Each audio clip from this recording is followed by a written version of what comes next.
Okay, thanks everybody for joining. Um, Thanks especially to our guest expert from the Career Center, Lauren Williams.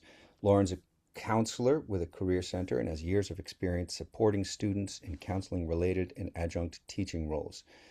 Serving as a career advisor, she assists students and alumni with their professional development and career readiness approach through advising sessions, student success workshops, and presentations and partner collaborations. As an adjunct counselor with Chaffey College, she semesterly instructed career exploration and life planning courses and provided academic advisement, assisted students with comprehensive educational plans. Prior to Lauren's counseling experience, she held multiple roles as a production artist and project manager at companies within the large format print industry, which included overseeing multi-dollar projects for various cosmetic and apparel brands for over 8 years. She graduated with her master's in educational counseling with a PPS credential in 2018 from the University of La Verne. In 2012, she graduated from Cal State Fullerton as a student athlete on scholarship with a track and field team with a bachelor's in sociology and a minor in gender studies. In 2010, she received the Big West Conference Scholar Student Athlete Award for her academic achievements. And as an Inland Empire native, she was raised in Fontana and Chino Hills, graduating from Chino Hills High School in 2007. It's a great pleasure to welcome Lauren to start this program, to start this series, the 2026 Spring Careers for History Majors series, and to kick this off and give us some insights to what the Career Center has on offer. It's always a delight and a great pleasure to hear from you, Lauren. Thank you very much. Thank you so much, Professor Murray, for that great and wonderful introduction. And thank you again, everyone, for having me join your session, the first kickoff series for Careers for History Majors. Once again, my name is Lauren. I'm here from the Career Center to, of course, introduce us. Even though Professor Murray did a great job, I'll also overview a little bit of who we are and a little bit more into how we contribute, I like to say, to your career readiness, and also define it a little bit more because as from the title itself, we can imagine career readiness, be ready for your career, right?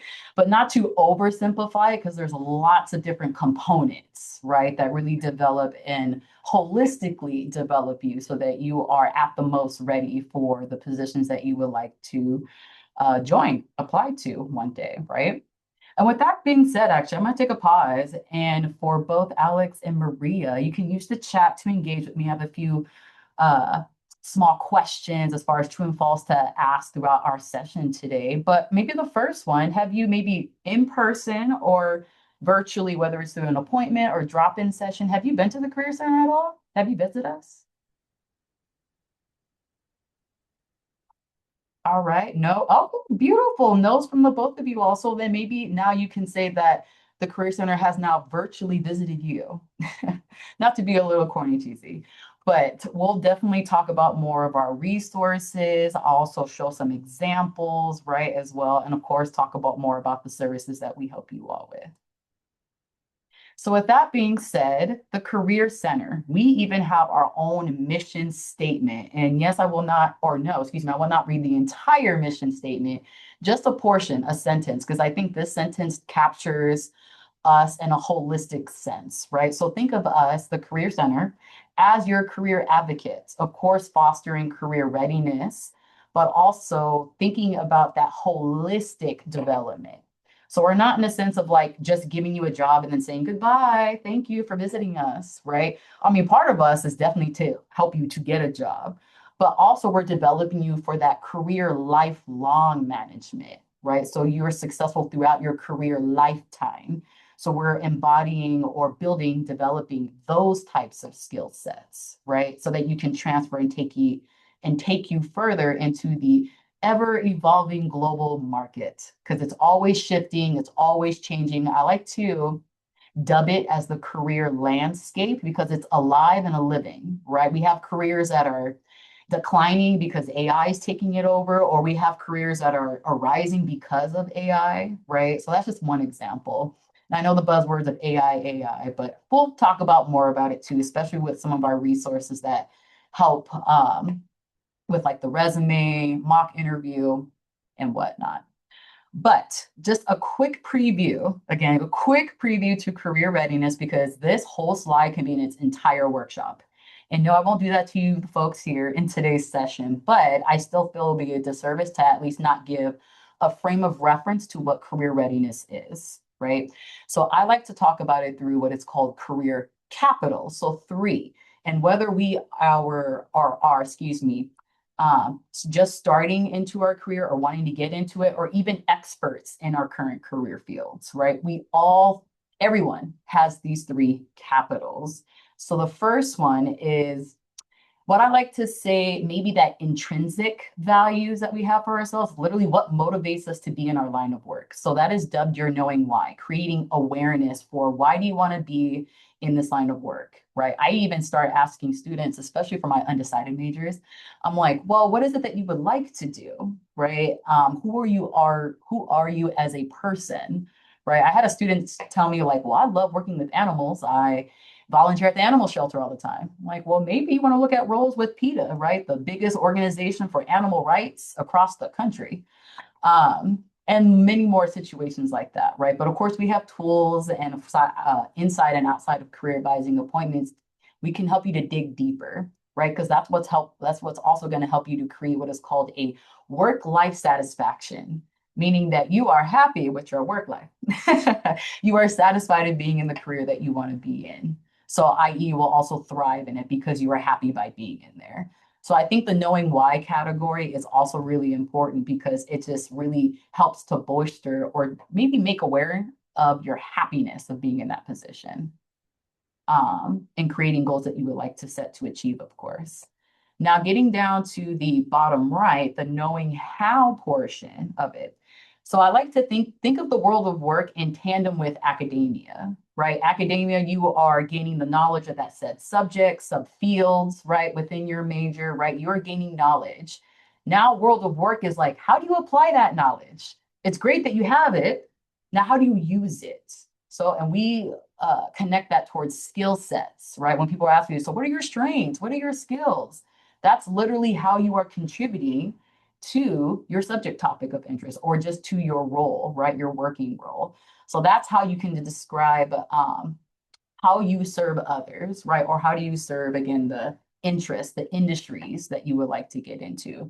And of course, describing your achievements, right? Because maybe you conducted research where you found, infectious diseases were the leading cause of pneumonia. I just kind of made that up. But you are now describing what did you accomplish, your achievements by applying a certain skill with your knowledge, and you came to a certain outcome or achievement, right? And that's what World of Work is too, describing your achievements. Last but not least is knowing whom. So I hate to use this cliche, but I think a lot of us know it's not what you know, but who you know. There is a little bit of truth in that. Obviously, there's a lot to do with the what you know, right? But that cliche is there to really highlight the power in connections. And I think that's why, or maybe at least let me assume, Alex and Maria, one of the maybe main goals of joining careers and history majors is so that you can connect with industry professionals, right, in the fields, right, and ask maybe those types of questions about how do you get in there, or even expand your knowledge about what I can do as a history major and the types of career fields I can get into with that, right? Also, connections can give you what is called tapping into the hidden job market. So finding those referrals, recommendations, when you apply to a job, right? They might pull your applications that we really want to interview this person too as well, because we met them at the career fair, or we saw them at a networking event, or we saw them at Careers for History majors and really, really liked their engagement, right? So there's a lot of nuance, I like to say, when it comes to engaging into the industry of your interests, right? And that's where it goes down to the knowing whom category. So in a very brief way, right? Because again, I can go down a rabbit hole for all three of these types of capitals, but I think just creating awareness on all three can help us be more intentional to how we can develop them too. And also talk about the resources from the Career Center, right? Where you can maximize your approach to all of your unique capitals, right? So let's take a look at what those are. First and foremost, think we're already kind of alluding to it and talking about it, but it's exploring your career pathways, right? Knowing what is that you can get into, and then, of course, knowing thyself, right? And how that connects to the career landscape that's out there. So we have a few different tools, right? And of course, there's a whole nother workshop that I can get into that I won't necessarily drag out the time, if you will.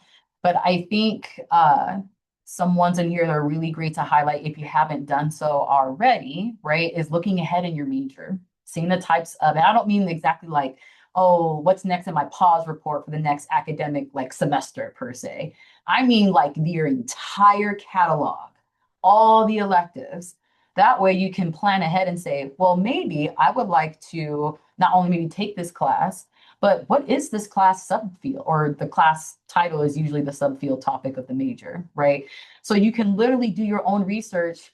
I've recommended to students to use ChatGPT as an assistant, not do it for us, right? But literally plugging in what is this subfield of health psychology and what types of careers are related to it. I had a psychology major, was like, I didn't even know about this, right? But you can usually use those as examples for more exploration strategies, I like to say. Of course, connecting with those in the field, right? That's why we're here in the careers for a history major. So again, I think y'all are already on great for number 4, connecting with those professionals. But perhaps join an organization, right? If you haven't done so or maybe thought about it. At the very minimum, I like to say minimum. Number 6, creating a career action plan with one of us here at the center. Even if you already have an idea of what you want to do, right? And get some actionable steps, and creating accountability is what I like to say, right? Because if you're like, okay, I'm going to have this set by this deadline, and I'm going to follow up with an appointment with you back at this time, right? Now it's giving us a little bit more of a motivation to have something completed, right, as far as a deadline goes. But then you also have an action plan as far as like step 1, step 2, step 3. So a little bit more of an easier guide, I like to say, for what to do to maximize not just your academic, right, but your professional development too as well. Okay. So that's a little bit of the exploration because I promise you I can go down another rabbit hole with that. But with some of our other services from the center, transitioning into that, as you can see, resume and cover letter. But I'm going to take a pause and, of course, use the chat for what you think, if it's true or false after reading the statement. About 75% of resumes are rejected by AI before a human sees them. Do you think that's true or false? You can say yes or no. True. That was immediate. You both were like, yeah, true, true, true. Absolutely, right? And I really wanted to put this or talk about this fact, not as a Debbie Downer, like, oh my God, so I'm just going to apply and it's just automatically going to get rejected. Like, no, no, no, no. It's really to emphasize what it means to customize or tailor your resume to the applications or job specifically to the job descriptions you are applying to. So resumes are usually written, I like to say, in 2 main stages. One, you have your actual document, like let me actually put one together, right? I refer to that as your master resume.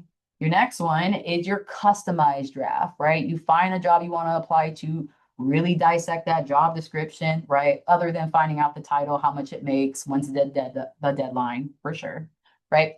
We want to make sure that our resume is speaking to the needs of that description. So the description is pretty much, think of it as like your golden ticket. What are the needs? What are they looking for? Read that description, and that's how you are customizing and updating your resume and tailoring it to what are their requests and needs. And of course, we at the Career Center can help you with that, what it means to customize, tailor your bullet points, mention the types of skill sets that are relevant to what they are looking for, right? And excluding the non-relevant types of skill sets, even mentioning the types of projects you are completing from your courses as experience on your resume. I have a lot of students I've met who maybe even as seniors, they still never worked before a day in their lives. And they're trying to apply maybe to an internship or to a job. They're like, but I can't create a resume if I've never worked a job. And I'm take a pause, right? We're going to end that cycle and say you can talk about pretty much your academic life, right? As a college student and through your projects on a resume document. So of course we can help you building and maximizing, excuse me, your document. And then I do not want to forget the importance of a cover letter. So I will say your cover letter types of requests will maybe I say typically, will come a lot more for your post graduate type opportunities, right? But think of this as your complement to your resume. It is a narrative. You get to speak more about like stories, examples of from or I use sorry examples from your experiences that you mentioned on your resume, but it's not necessarily a summary. So I can go down a rabbit hole with that too, but it's basically for employers, it's meant for them to um, decide between the applicant pool. Other than that ATS or AI that's scanning the resumes, right? It's also scanning those cover letters. So when it does make it to a committee or to a pair of human eyes, right? Even the cover letter is helping to um, triage between applicants that they want to invite back to an interview. So a cover letter is just as important. Always do it, even if the job application says, or job description says, cover letter optional. Always do it because they will always take those who did cover letters as opposed to those who don't do one. So that's resume and cover letter writing. Of course, we can help and assist with that. So I like to joke and say the resume and cover letter, though, don't get us the job. It gets us to the interview, and the interview gets us to the job, right? So another true or false statement. In an interview, when a hiring manager asks, do you have any questions for me? It's best to politely decline. Do you think that's true or false to do? Oh, we got false, false, false. Yes. So it is false. Yes, you always want to, thank you, Maria. You always want to ask a question. Always prepare questions, even if there might be some fluid ones, of course, that maybe arise during the interview. Great. But always have, I would say at least two, maybe no more than five. You don't want to like start interviewing them. I've had that actually happen once. So I say that because I've been on the other side of the interview committees. But I would say maybe no more than five because you want to continue on that engagement, right? Show that you are prepared, that you are interested, and you want to make that visible, make that statement, right? Or as a statement. There we go.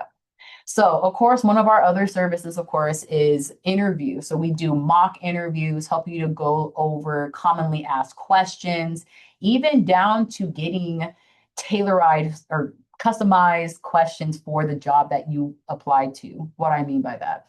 Most often, right, our jobs are not just going to send us, here's what we're going to ask you. So prepare and then get ready for the interview, right? It's always like, okay, now we're at the interview. What are they going to ask? But to prepare effectively, we want to be able to do some practice trials, right? So one of the things I've definitely encouraged students using ChatGPT is literally take that job description, drop it into ChatGPT. Please give, based on this job description, give me 10 practice questions or 10 questions that I can practice in a mock interview, right? And then have it give you more options. Of course, we have an online resource, which in the next slide I'll show you as far as getting practice questions as well as an actual mock interview platform as well. But that's a way that you can not only just practice with the general questions, but get some generalized questions that are based on a job description. Because even if they may not be the exact questions that get asked in that interview, they're going to ask something around that topic. Because in interviews, they ask you questions that are centered around the job description, right? So if you're like, what is it that they're going to ask? The job description is really where they're going to hone in and create those questions. Also, think of the interview. I think I've had students ask me, like, are they like quizzing me? Is this like a test? I'm like, they already feel you are qualified if they're inviting you back to the interview, right? Because maybe I'll be blunt and say they won't waste their time in giving an interview to someone that they 100% do not feel is qualified for the position. The interview is for you to showcase yourself in a verbal delivery way. Again, make those connections. So that's why Maria always asks me a question is great because interview is about that engagement. It's showcasing how you can fit into their company culture, workplace culture, right? So they're pretty much thinking of it as they're getting to know you. Yes, in a professional manner, but they're still getting to know you that's outside of a paper document, right, from the resume. So of course we have different strategies on recognizing certain questions, answering them, even thinking of effective questions on the spot. I've definitely had a student tell me like, oh, during an interview, they actually asked me at the end, what is my spirit animal and why? It's like an ASI job here on campus. I was like, that's very interesting. So, you may get some unexpected ones, but I would say they are not frequent and they are definitely more centered around the job. So, definitely expect that too.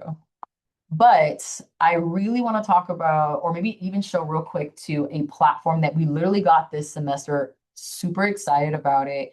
And it's called Hiration. And we dubbed this as our career readiness studio, if you will, because if you see at the bottom, it helps you to build a resume, your cover letter, even down to interviewing and even LinkedIn, right? And LinkedIn can be, again, it's a whole nother workshop, but it helps you improve your resume document, I mean, your application documents and just your interviewing skill sets too. So I'm going to screen share actually to the platform. I already have it pulled up so we can just get like a quick sneak peek to it because it's also very easy to navigate, which is again, one of the things I like about this platform.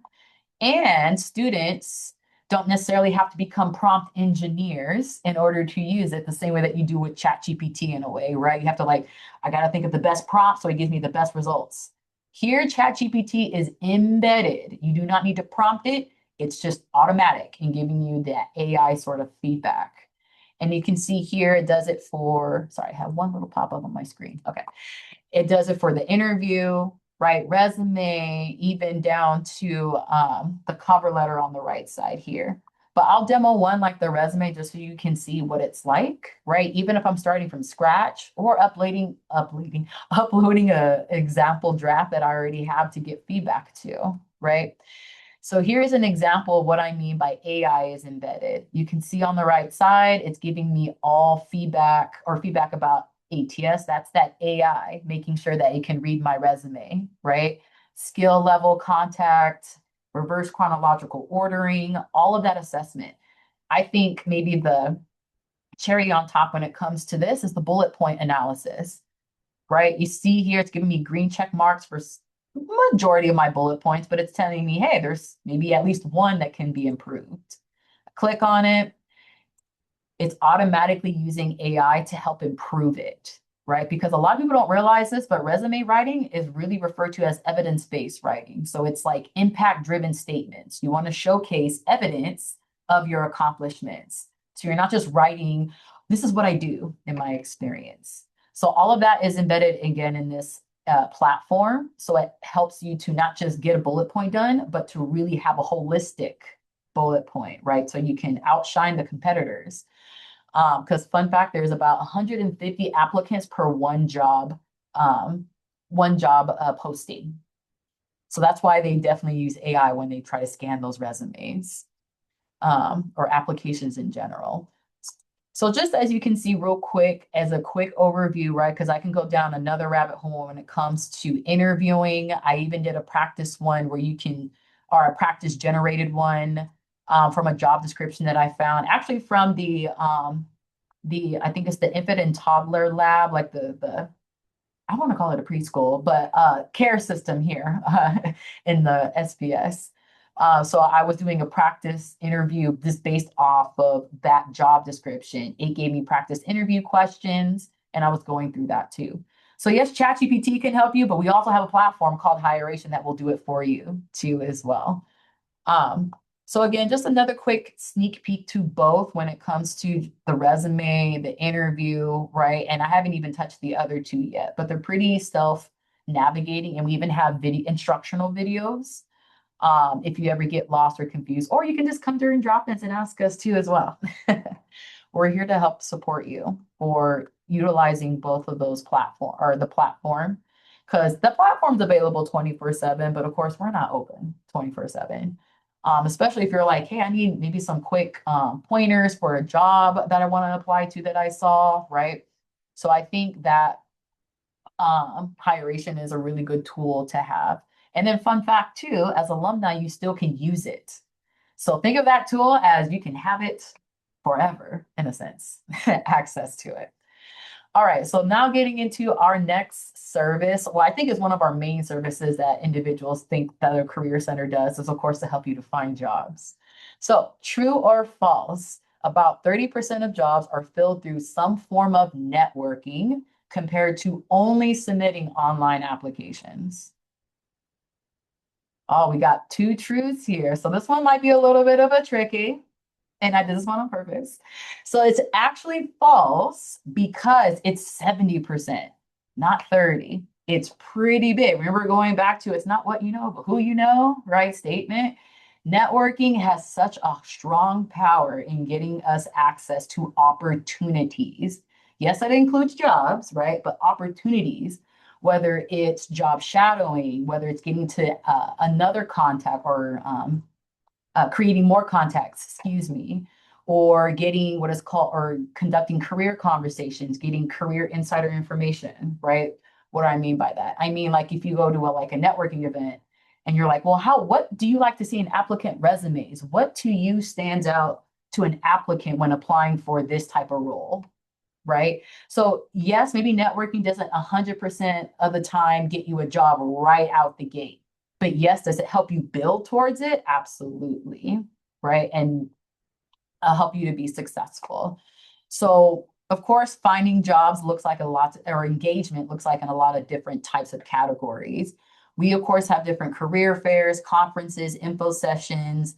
We have a platform from this university called Handshake. Of course, I definitely like, our LinkedIn's, our Indeeds, but I always recommend starting off with Handshake because, fun fact, employers, when they go to Handshake, they know that they're getting an audience of students or alumni from universities.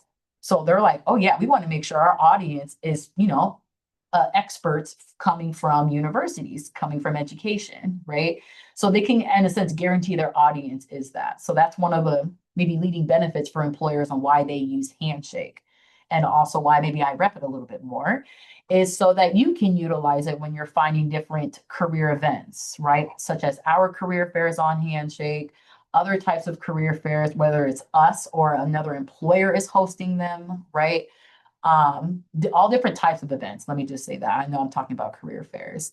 But of course, I'm always going to recommend internships. In fact, it's one of the leading decision-making factors employers have when they're trying to decide between applicants, or this makes you that much more competitive, having hands-on experience. And of course, we have different ways you can do it. The traditional internships, micro internships, these are remote, and these are usually focused more on your admin transferable skills.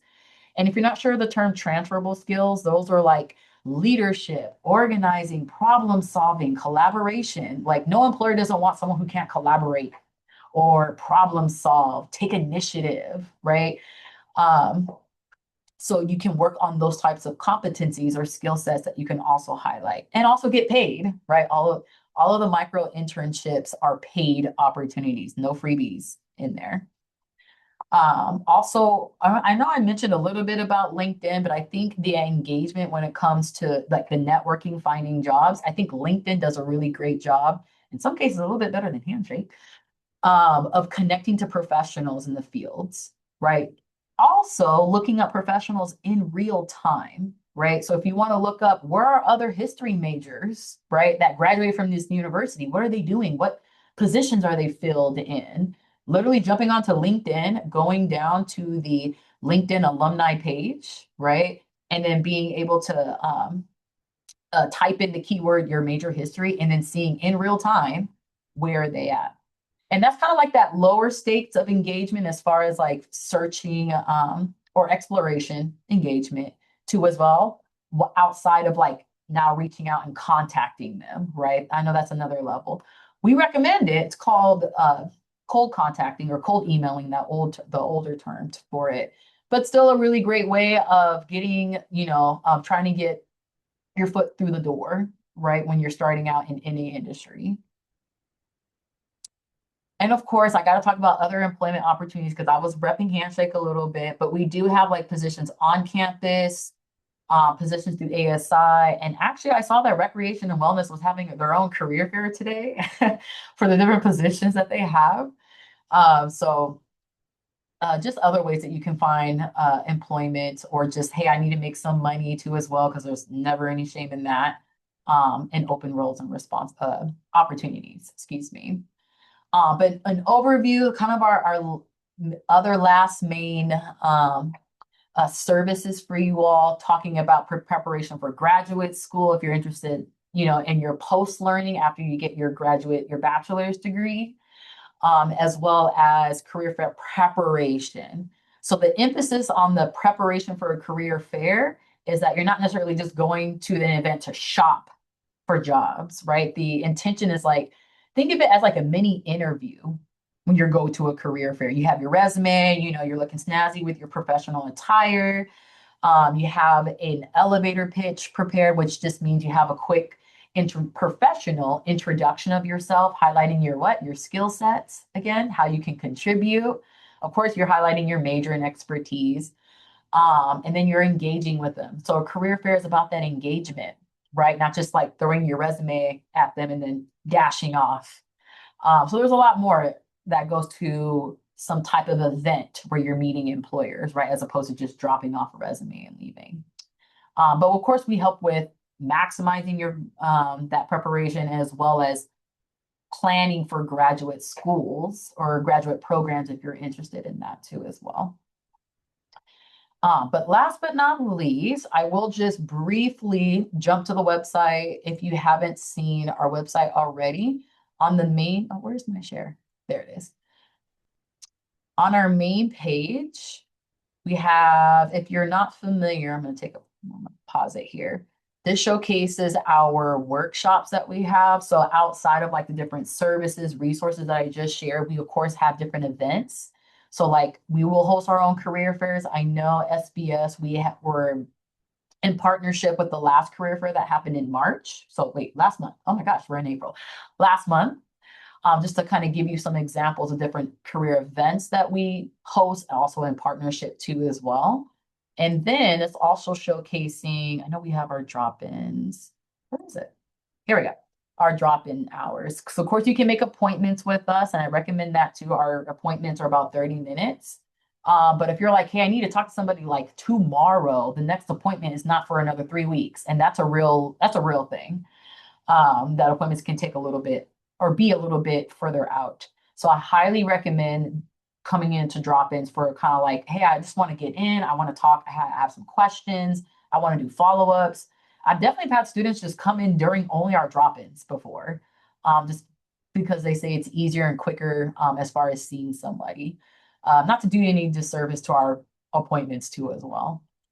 But I think those are the main overview I wanted to share, because again, I can go through all this different tabs that we have, um, which I think I kind of covered most of them. Oh, actually, I lied. There is one thing that I want to talk or just highlight that we just started. It's called Work Local. And essentially what we're doing, because we're still building out this program, is that we are doing, think of this as employer field trips. We're trying to get employers who want to do partnerships with us and have students, and we literally take students to their site, and do more of the networking engagement. You see where they are as far as like their working facilities and things. So that is slowly being built out. That is maybe new and unique on the same way that Hiration is.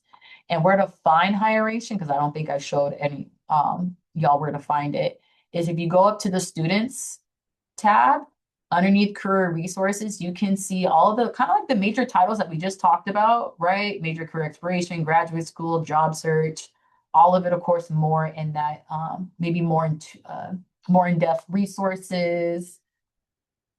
So for example, you see Hiration here. And to create a profile is your duo credentials to log in. It's not like you have to have a separate password, thank God, right?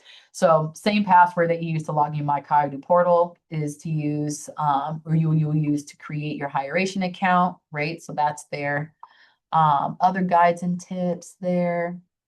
Other than that, I think that's it. Let me take it back to the PowerPoint to kind of wrap it up and to see if y'all have any other maybe questions for me that I didn't get to. Oh, how could I miss talking about this? Cody's Closet, free professional attire. So that's like, other than maybe resume and finding jobs, we definitely get students coming into our drop-ins. Like, well, I just want, I have a interview coming up, or I just want to have a cute blazer, blouse, right? So you can get every semester, not rented, take with you, they are yours to keep, professional attire. So we have from the coats to the accessories. At one point we had shoes, but we're trying to get back into that. But we definitely have the attire and the accessories. And you can come back multiple times semester if you didn't find something maybe that one time, because we either get lightly used donations or brand new clothing that we will buy from Amazon. So always know that these things are the clothing items you get will be very nice. And we go through it.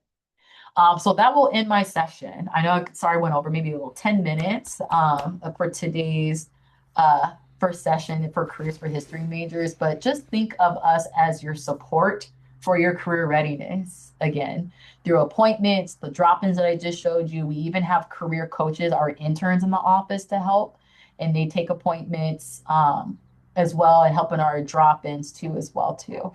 So let me know if you have any questions, Alex or Maria, but thank you for your attention, engagement too as well.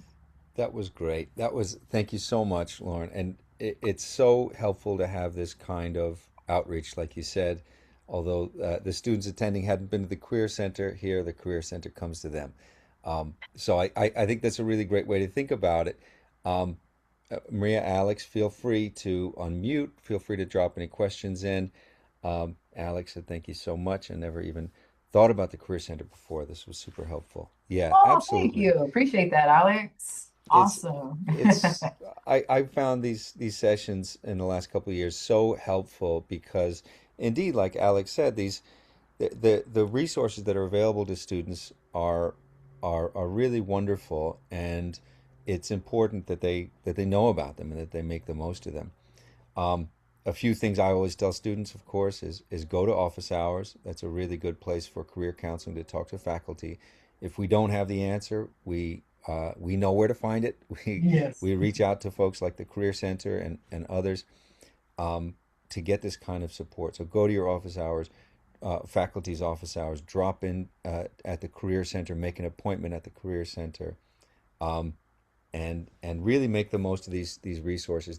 I think there's a really clear line between students who are actively doing what Alex and Maria and others are doing, which is to really seek out these resources, and those who are maybe just sort of feeling their way and then um, have to really hustle and really rush after they graduate or in the final weeks of their studies.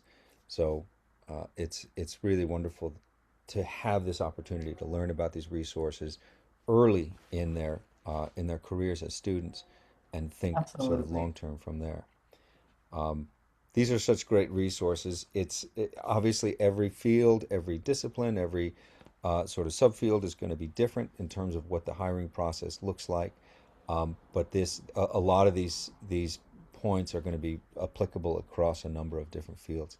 So I hope Alex, Maria, and those folks who are going to watch this asynchronously uh, learned a lot because there are a lot of really great resources here. I'll share this video out and I'll share some of the resources that Lauren shared with us.